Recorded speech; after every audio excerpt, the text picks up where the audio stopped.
நம்ம பொள்ளாச்சி ஏரியா மாடுகள் எல்லா கிளைமேட்டுக்கும் செட் ஆகுங்க. அது எதனாலங்கிறது வாங்க பார்த்தலாம். மெயினாக நம்ம வழி மாடுகள்லாம் பார்த்தீங்கன்னா காலையில் எழுந்திரிச்சோன்னா பால் கறந்ததுக்கப்புறம் என்ன பண்ணிடுவாங்கன்னா முதல் தண்ணி வச்சிட மாட்டாங்க.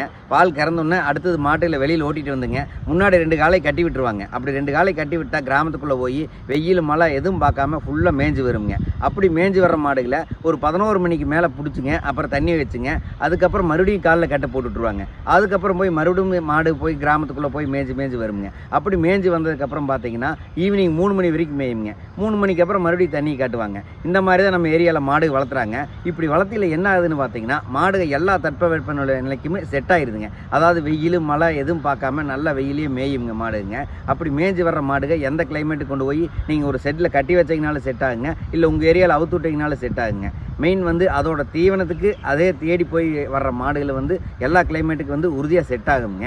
இருக்கிற மாடு எல்லாமே பார்த்தீங்கன்னா அதோட தீவனத்தை அதே தேடி சாப்பிட்டு இருக்குதுங்க. இப்படி இருக்கிற மாடுகளை சென மாடுகளாக நீங்கள் வாங்கிட்டு போய் ஒரு 10 நாளுக்குள்ளே கண்ணு போடுற மாதிரி உங்கள் பண்ணையில் நிறுத்தி தீவனத்தை நீங்கள் போடும்போது இங்கே கறக்கிற பாலை விட 2 லிட்டர் சேர்ந்து வருங்க.